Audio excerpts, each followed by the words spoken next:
Hey everybody, welcome back to another episode of A Gardener's Journey Homestead. I'm Barbara. I'm so glad that you stopped by today. I'm in the high tunnel, and today I am potting up some house plants, and I'm going to start some more seeds. So I thought I'd take you along with me. So if you haven't been following along, we built an addition to our house, or had it built. We didn't build it. We had a sunroom built, and so I'm in the process of putting the final touches on it. It's completely done in terms of the build, but we're just getting the furniture situated and, making sure everything fits. And I've been on a little bench here buying houseplants, trying to, I want the room to be full of greenery, full of plants, because it's a sunroom. It's going to get a lot of indirect sunlight. And so I have never really dabbled in houseplants. I have a couple of houseplants in my house, and they're like very, very low maintenance. Like you can't kill them if you tried.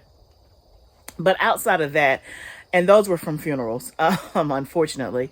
But outside of that, I haven't really dabbled into houseplants. I've always wanted to, but don't even know where to begin. And I thought, you know what? I didn't know where to begin when it came to gardening. And I just did a lot of research and I kind of just jumped in. So I've been picking houseplants that I like, the way that they look. And I'm also going in the sunroom for a couple of different textures. Like I don't want all the plants to be the same or the same type. So I'll have to show you once we get the sunroom all set up with the houseplants. I'll have to give you a tour, houseplant tour. But I bought a couple of houseplants that I need to pot up into prettier pots. And so I'm doing that today. And I just went ahead and brought it down to the high tunnel because this is where my soil is. And I thought it'd just be easier to bring those down here instead of, trying to lug everything back up there. So in one video, I did show the first houseplant that I bought for the sunroom, which was a monstera. I've always wanted a monstera. I think they're so pretty. It's known as the Swiss cheese plant. I think they're so pretty, and it's doing really well. Now, I have not watered it in like 2 or 3 weeks. So I need to water it probably today or this week. But it says, wait till it's like dry to the touch. But it's looking good. It's looking great. I'm trying to think what else I have in there. I don't remember. I'll have to take you in there and show you. But today, let me show you what we have. So today I have this one, which is kind of like a fern. I don't know what the official name of it is, but I like the wispy light look. And again, it's a different texture than what I have in there on some of the other ones. So I'm going to repot this into this pot that I love. I got this pot from West Elm. And even though you're not going to be able to see the blue because the plant's going to be in there, I just like this blue because it's the color. The colors in my sunroom are blue. So I just liked it. I thought it was pretty. But I thought that this would give some nice texture in the room and just something different. Y'all know I like pretty stuff. So if I'm going to have a house plant, it's going to be in a pretty pot. So I got this one. And then I also have this one, which is a Caletheia lancifolia. It's a rattlesnake plant, basically, is what it is. And I bought this one because it has different colors. It has like the burgundy undertone. It has some different textures and all that. So y'all, I'm strictly buying stuff because I like it and the way it looks. Okay? So I'm not a houseplant expert. I'm not buying it for any other reason except I want plants in my sunroom. I want it to have a lot of greenery and I want lots of different kinds so it doesn't all kind of look the same. That's my criteria. My sunroom, that's what I'm doing. So I'm going to repot this one into this right here. And did I get this from West Elm? I think I got this from West Elm as well. So we're going to repot these and get these potted up.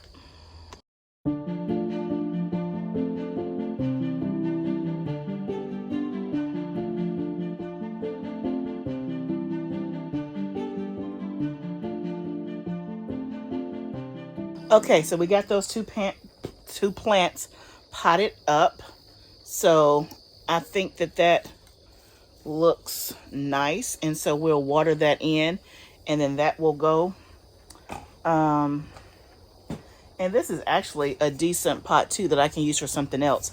It'll have to be something that's relatively small that won't grow as much. I'm not big into succulents, but I thought a succulent might be the perfect type of plant for this one, just because it's so small. We'll see. But that's still a nice pot that I can keep and use for something else, for something really small. And then this is this one. So I think the burgundy and the rattlesnake design will look good up against the white. So we have those done. So now I'm going to plant some more seeds. Y'all know I'm forever planting seeds. But this is for, if you saw my video yesterday, we were talking about the last bed in the last bed in the high tunnel raised bed that I still need to plant once that squash comes out. And so I'm going to go ahead and start some seeds now. So I'll be ready for that, because I'm telling you, I'm not going to be waiting forever on that squash. It's coming out. It is coming out soon. So I'm going to go ahead and plant some seeds for that. Plus I have half of a row in the back of the high tunnel that's still not planted. And instead of me going to spend money and buy some starts, I'm just going to start some seeds because I still have plenty of time. Tomorrow is the 1st of November, so we should still have plenty of time to get them established. And it's supposed to be in the 70s here all weekend. Of course, in the hot tunnel, it'll be warmer, so I'm hoping that my germination rate will be good, because of course the cooler it gets, the harder it is for your seeds to germinate. So what I'm going to plant or start today is some new collard greens. Y'all know I love collard greens. So this year I have planted the Georgia Southern, and I planted Vates, V-A-T-E-S. That's the first time for me. And then my friend also gifted me some seeds called Champion collards. That's the first for me. So I'm going to actually plant those or sow these today. Start the seeds. That's what I mean. I'm going to do some more Swiss chard because I only have one and it's like halfway growing, halfway not. The rest of mine got eaten up. So I'm going to start some more Swiss chard. And then I'm going to do some more kale. This kale right here, that's like the dazzling blue kale, that right there. Because I have a lot of curly kale and I have the dinosaur kale, but I want some more of this. Why? Because it's pretty. And then I'm going to, I may do some more broccoli. We'll see. But the priority are the collards, the kale, and the Swiss chard. So I'm going to go ahead and get my pot set up, start filling them up, and start our seeds, and we'll be making progress.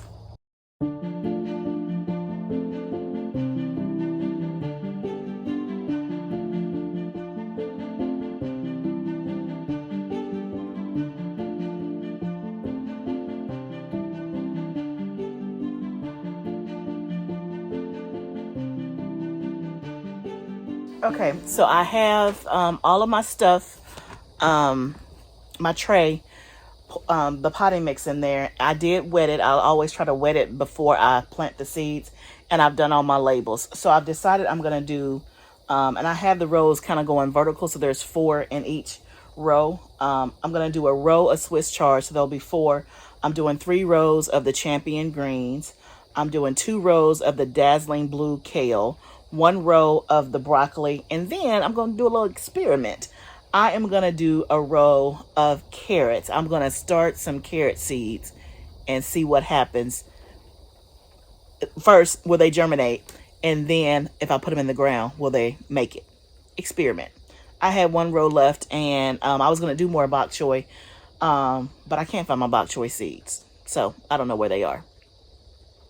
So we're going to experiment. So we're going to go ahead. Everything is ready. All we got to do is drop seeds, and we'll be on our way.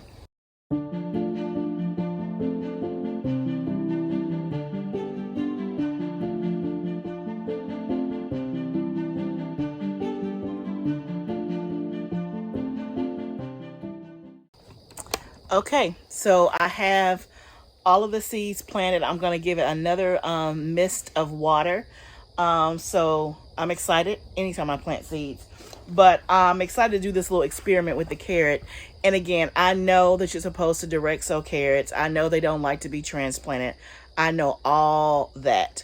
But I'm going to try it anyway because I want to see what's going to happen. I want to know for me. And I encourage you to experiment in your garden, right?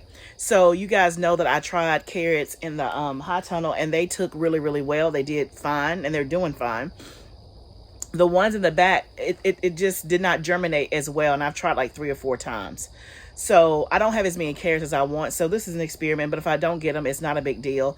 But I assume that they will at least germinate, and it'll be interesting to see if they germinate and I transplant them, what happens, if they just completely die or if they survive, right? I don't have anything to lose. I planted, 4 pots. So we'll see what happens. We will see what happens. But again, I encourage you to experiment, cross the boundaries. It's your garden, right? It is your garden. And the only way you're going to know is if you do it yourself. There are lessons in research and looking at other people and seeing what they do and taking things at face value. There is definitely value in doing that. But there is also value in you trying it for yourself so that hey, you know what? Carrots really don't like to be transplanted. I've tried that a few times.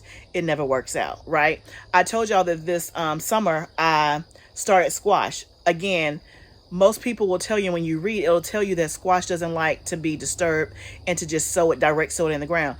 I started mine, I planted it, and they turned out just fine. So now I know. So I did cucumbers the same way. I started cucumbers in pots, and then I transplanted them, and they did just fine. So now I know. So it may not be ideal, but I did it and it worked, which means it gives me confidence to do it again. And that's what I want to, I'm always trying to make sure that you have confidence when it comes to garden, because I'm new. I am new, and I remember those first few months just like scared I was going to mess something up, and had to do everything by the book and was just reading and pouring, looking over information. And now I have a little bit more confidence, or maybe it's a bit of nonchalance that, okay, well, what's the worst that can possibly happen? I lost some seeds, right? At the end of the day, that's the worst that can happen. And at least I will know for myself. I'm not dependent on these carrots if they thrive, obviously we're going to eat them, but I'm not dependent on them for the Last Supper, right? So it's going to be fine. So the other thing that I have to do is I got to water the high tunnel because it hasn't been watered in like 3 or 4 days. And that's one of the nice things about gardening in the fall, is that it is a little bit more laid back because you don't have the extreme temperatures. You don't have to water every day. And so that's nice. So I think the last time I watered them it's been 3 days. So I'm going to go ahead and water the high tunnel, make sure that they all get a good, nice drink of water. It actually rained here this weekend, so the outside took care of itself, which is good. And then I'm going to take some of the potting soil up to the house. I had my front of my house planted today. So we ripped up all of the summer stuff. It survived up until the frost, which is good, the end of October. So we ripped all of that up. We didn't.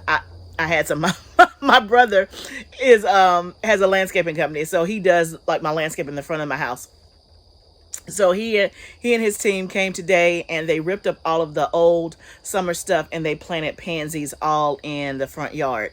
And so we got to mulch it some more. So it's a little bit bare. So I'll definitely show you guys that. So we'll have pansies in a pretty color during the winter season in the front of the house.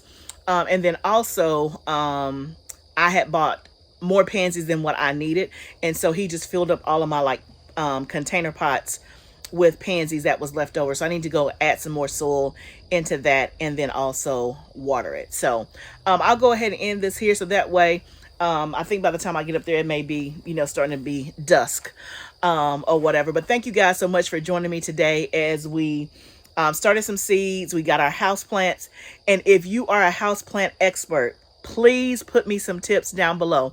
Give me an idea. I want a house plant that doesn't get really, really big, that may fit in that small container that I had because I want to put some on like some end tables. Then obviously, I want a mixture of big, floor plants, medium size, like on plant stands. And then I want some little small ones to kind of go on some of the tables. So let me know what fits that and any other houseplant that you know that would be good for a beginner like me. So thank you guys so much for joining me. If you like what you're seeing, please subscribe to my channel. Tell a friend, tell a neighbor. I cannot wait to see you next time. I'll pop some videos up here that you can watch between now and the next upload. Remember, gardening is a journey. I'll see you soon. Let's grow together.